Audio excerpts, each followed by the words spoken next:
Their name refers to the protective homes they build. After hatching, the caterpillar of the bagworm moth wastes no time.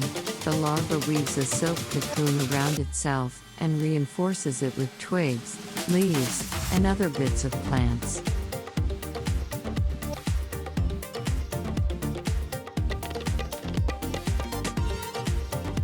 Adult males transform into moths in 4 weeks to seek out females for mating.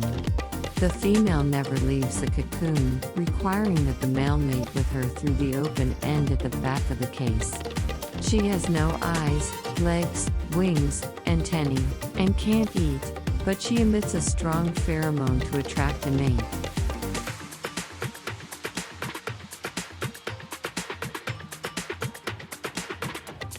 The larvae collect and assemble sticks of varying length and assemble them in a unique pattern, creating a house that spirals to a tip. Fully grown female bagworms remain curled up in their sacs for the rest of their lives.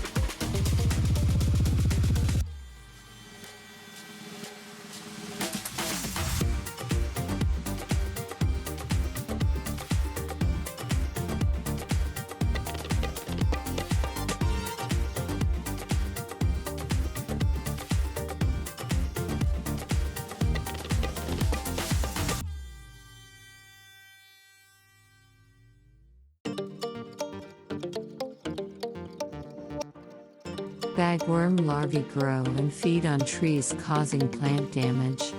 These pests can be dangerous and costly to landscaping plants, but they pose no threat to human health.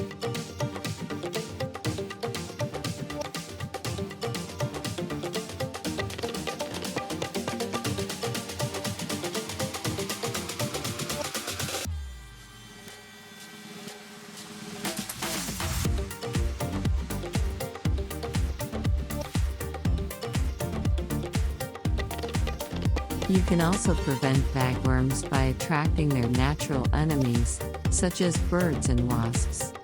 Placing Shasta daisies, furcarts asters, bird baths, bird feeders, and bird feeders near bagworm trees will help you prevent and control bagworm populations.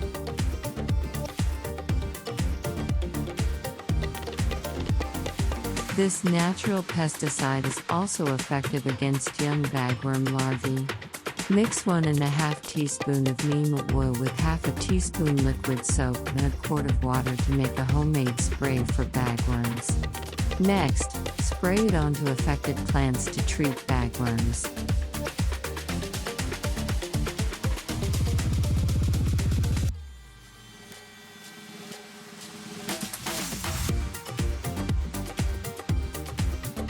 Bagworms can feed on many plant species but are most common on conifers such as leyland cypress, arborvitae, cedar, juniper, and pine.